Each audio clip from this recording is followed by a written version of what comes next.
What is going on, everybody? Another sample pack from Riverbend / Gulf Coast Spirits in the house. I know everybody has been waiting for these results. We did a blind Pappy sample pack, so one of the bottles from the line of the Rip Van Winkle Pappy line, we picked one of those bottles, we put it in a blind with four other bottles that were completely blind. So this is the first time we've done a sample pack. Me and Joe decided to say, let's do all the bottles blind. So you have four shelf bourbons going against a Van Winkle / Pappy bottle in a blind. See what everybody thinks. Let them see if, hey, they can find something new that they like that's on the shelf. You know, the hype with all the Pappy line, this puts it into perspective right in front of your face, blind. We're going to get into what the bottles were, because I know everybody's been trying to see what the bottles are. I think this was exciting to do it totally blind. Nobody knew which Van Winkle or Pappy bottle it was. Nobody knew the other four. I kind of like it like that. It adds a lot more intrigue to the blind, and you're completely blind. Real quick, just wanted to give everybody a big thanks that supported the North Shore Barrel Crew NBK pick, the Barrel King pick. Huge success. We sold that bottle out. It might have been within minutes. That bottle was gone. We've been getting nothing but crazy support, crazy feedback on that very special bottle. Guys, that is what NBK is doing. We're going to bring you unique bangers. We're not just going to pick something to slap a label on it just to do it. If you see NBK, North Shore Barrel Crew, on a pick, you know me and Joe, we're on that pick, and we're also going to invite a few other people every now and then when we do a pick to be on it with us. You can guarantee that pick is going to be something special each and every time. It's only going to be on special stuff. It's not going to be on every single Riverbend Gulf Coast pick. That is something me and Joe started. I'm just telling you, when one drops, you better get it quick, because so far they're going very fast. But without further ado, let's get into the blind. So, as everybody knows how we do it, it was color-coded. So, the first bottle, now this is no particular order. I just have them lined up on my list, no particular order. The green bottle is Old Forester 1870. That is the green bottle. The black, Russell's 10-year, is the black. One of the best on-the-shelf bourbons you're going to find as far as a deal. $32.99 retail for a 10-year Wild Turkey product. Can't get any better than that. The white label. Well, here it is.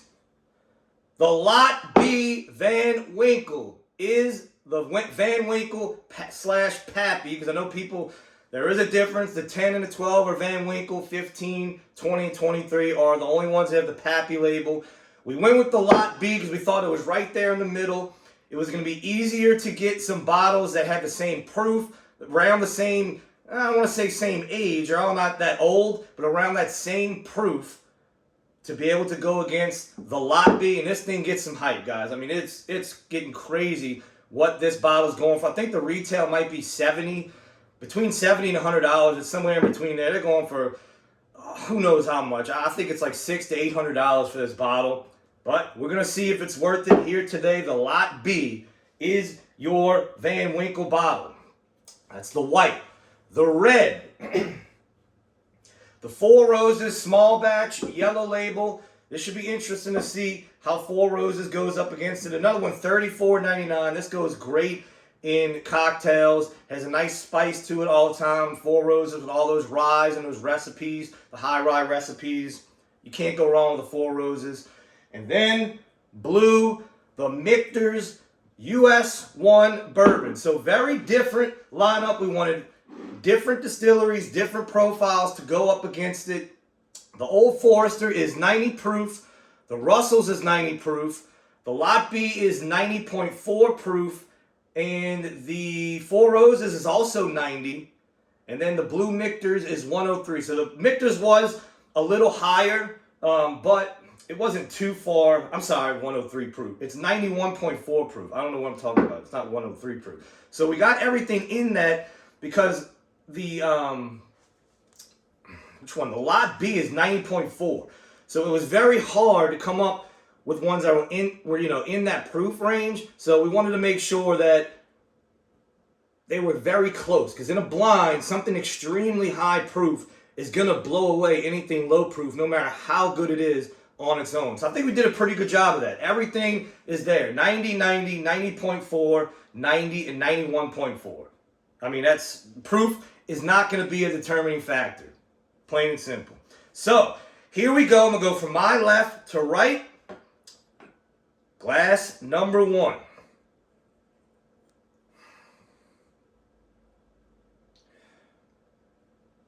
So that's a very balanced nose, nothing crazy complex, got some sweetness, got some spice, a lot of citrus on this one, a little bit of oak.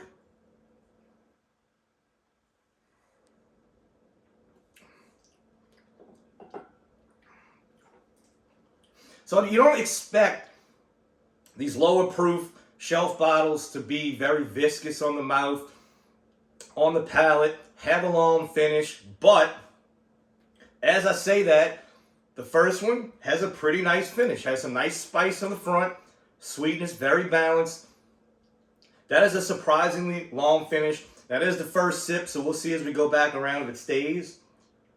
But let me write that down. Long finish. All right, number 2.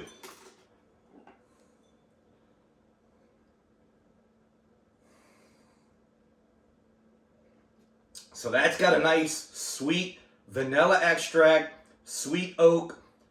This one's got a little. This one smells like it's got a little bit of age on it. Yeah, it's got. I mean, just straight vanilla, caramel, and oak. Once again, nothing crazy complex. Not pulling any crazy,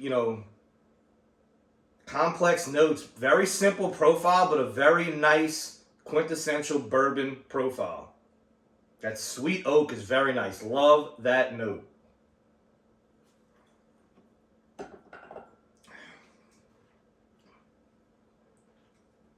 So on the palate, not bad. The nose was definitely better. And it's gone. No finish. Dissipated very fast, very watery. And it's just sweet. Did not have a lot of spice. Had a little bit of oak tannin, but nothing crazy that stood out.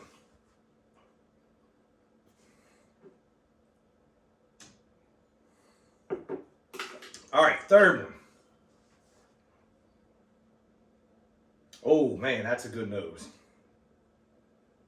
Oh, which one is that? So that is my favorite nose so far. Almost like a creamy peanut butter. Caramel.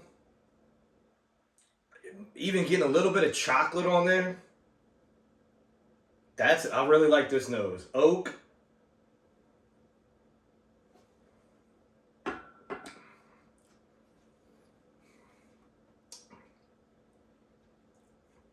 So that one's good. That one's good for me.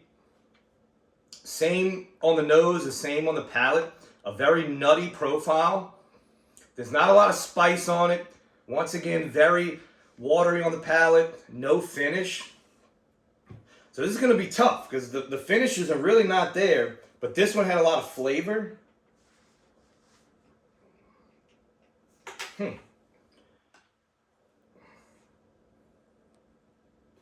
Another good nose. So this one is another sweet oak nose. This one's a little more burnt caramel. A little deeper, a little richer like this one.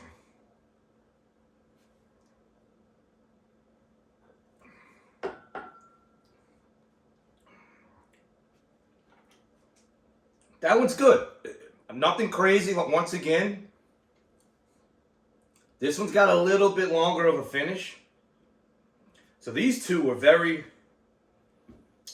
similar, except this one has a longer, this one's still going. The finish on that one is nice. All right, last but not least, number 5.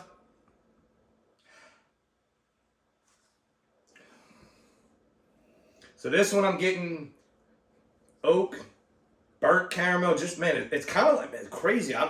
This is completely blind when I set this up, but it's almost like it went like spice to complete and light to complete dark and richness as it went along. I mean, this one I'm getting cream brulee, bananas Foster.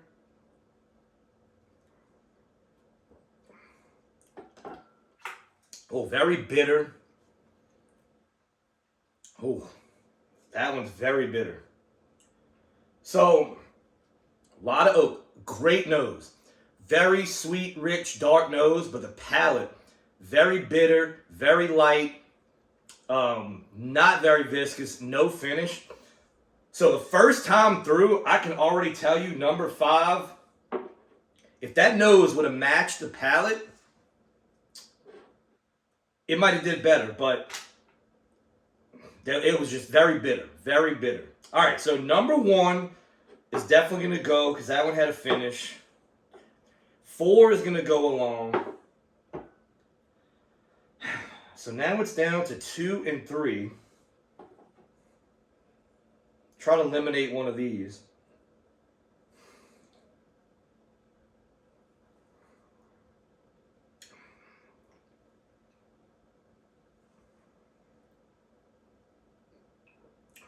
I'm running into that same problem. This one has the flavor, but this one doesn't have the finish on it. Yeah, this one's lasting longer, so I'm going to go with this one. So we are down to that one. So this is going to be interesting. That one, I don't know what that one is, but it's almost like these both. This one's almost like a very Jim Beam profile. It has that creamy, rich, nutty characteristic to it, but there's no Jim Beam in here.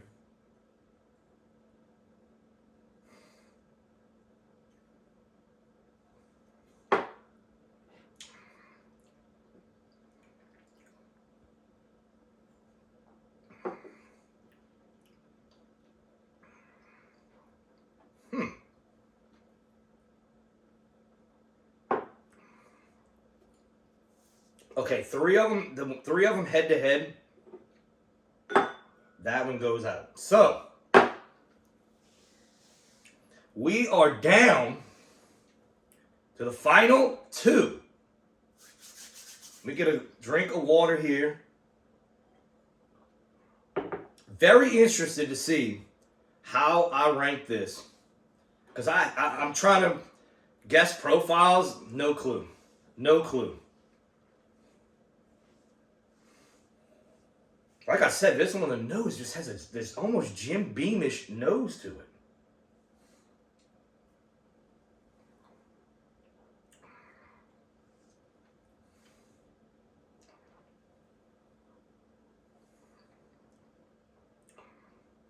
Yeah. In this blind, I like that one better. We'll see what that is. But here we go. The most exciting part of the blind. How did the lot B do? We'll see. Nothing really was, I don't want to say last place was absolutely terrible. It wasn't terrible. It just was a little bitter. Nothing really blew me away on any of them. Nothing was crazy, but you're not expecting that. These are shelf bourbons, great price. Let's see. Last place for me is Old Forester 1870. So Old Forester, when I first got into bourbon, the Old Forester 1920. That is what got me into high proof bourbon. That was one of my favorite bourbons. But I'm starting to find, now that I've been, for a while now, my palate's starting to change. Old Forester's starting to not do it for me. It's not very complex. I get that bitterness out of a lot of their products. I even tried the last 3 birthday bourbons, and all 3, in my opinion, were terrible. Terrible. Compared to what the prices people are paying for them, And this is proof again. Old Forester 1870 comes in last place. I don't know what's happening with my palate as it matures, as it changes, but it went from being one of my top, that Brown Foreman profile. Now it's in last place. I love that banana, that heavy oak. Jack Daniels, they're Brown Foreman as well. They have it, but I like that. I don't know what's going on with Old Forester and me, but has not done well. In fourth place, Lot B Van Winkle comes in fourth place for me. So I had a little bit of a feeling that it might be Lot B because it had that oak, that aged oak. So it was not bad. I will say it was not terrible. Just in this blonde, these threes did better. And here we go. How you like that? So for me, Lot B, a $600 to $800 bottle. You have $34.99, 4 roses still alive. $45 Michter's. Now, I've never had Michter's bourbon, so this will be the first. So wherever Michter's bourbon lines up in this, I've never had Michter's bourbon. I've had the American whiskey, and I've had others. The ryes, absolutely incredible. The barrel strength single barrel rye, unbelievable. Never had this bottle. So wherever this ends up, already in the top 3 is pretty impressive because I've never had it before. I've had all the other ones. And we still have Russell's 10 left. I'm really interested to see what that... All right, third place. 4 roses. So not too bad, 4 roses. Fourth place. So here we go. The staple of bourbon, Wild Turkey, the Russell's 10-year, still alive, and the Michter's US 1.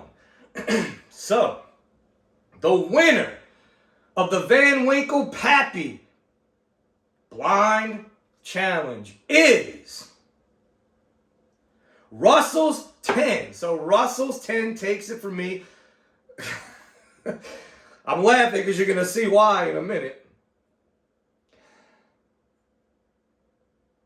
Yeah, that Russell's came in. But what a showing from this Michter's. That is a really good bottle. Guys, if you've never had the Michter's, the Michter's US 1 bourbon, $45, go get it. And I tell you why I think this Michter's is good. After doing a little research. So Michter's goes into the barrel very low. They go into the barrel at 103 proof. They do chill filter. But when you go into a barrel that low, you're going to come out with lower proof whiskey, but it's still going to have a lot of flavor because it's not going to evaporate enough to where the flavor just goes. You're going to have low proof, but you're going to have a very concentrated whiskey. And I think that's probably what happened here. It did well. It easily could have won. I mean, these were 1 and 2, but that Russell's 10, man, what a deal. A 10-year bourbon for $32.99 on the shelf. I know you guys go crazy over Eagle Rare. That is a 10-year. If it wasn't made by Buffalo Trace, you wouldn't give a shit. This right here is on the shelf right now for $32.99, 10 years. 10 years. Go get that bottle. So, that is how I ranked them. Now, the key part, let's see how you ranked them. We had 30 participants. Usually makes about 30 sample packs when we do it. So, the overall consensus. Now, this is before mine. Mine is not in this count, so this might have changed it a little bit. But this is your numbers.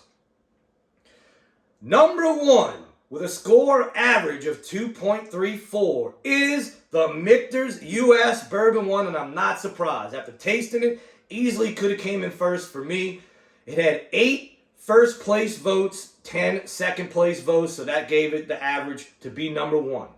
Now, number 2, this was the closest, okay? This was the closest sample pack for the top 3 that we've ever had.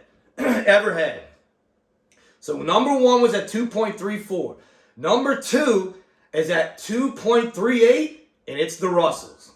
The Russell's 10. So if you add my first place in there, it might flop because the Russell's 10 had the most first place votes with 9, and if you add mine in, that's 10. So, you guys agree with me that Russell's was really high, 9 first place votes, and I don't remember, I'm sure it's happened before, I just don't remember a time, 0 last place votes. Nobody put Russell's 10 last place. Guys, that's got to tell you something right there. $32.99. Pick that bottle up. In third place at 2.90 was the Lot B. So I had it in fourth place. You guys put it at third place. It only had 3 first place, but it had 9 second and 9 third place votes. So that's what kind of kept it above in that median. So third place, not bad for Lot B. Not bad. Fourth place, with this average score of 3.28, the Four Roses. It actually got 7 first place votes, but it comes in fourth place on the overall average, and then in fifth place, which I agreed. This was blown away in last place with an average score of 4.10. It only had 2 first place votes. Man, I don't know. Guys, whoever, the 2 that put that first place, hey, everything is relative. Everything's objective when it comes to bourbon. But how the hell did y'all put, those 2 people put this first place? It might just fit your favorite flavor profile. Like I said, when I first started out, I loved Old Forester. But a record of our, we've been doing this over a year now. That's another thing I forgot to say. This is our year doing the sample packs already, guys. Can you believe that? A year already. 15 last place votes for the Old Forester 1870. And I was number 16 because I also had it in last place. But guys, that was a very fun blind to do. The U.S. Michter's bourbon was very impressive for me. But the Russell's 10, first place, 9. There's 10 first place votes now for the Russells. If you add mine in there, that had the most first place. But Michter's takes it in the overall average. So be on the lookout, guys. The next blind will be soon. Comment on the video. Give Joe your feedback. Did you like it all the way blind? Do you like just the allocated bottle blind? Do you like not blind at all? Let us know. Did you like doing it without knowing any bottle in the lineup?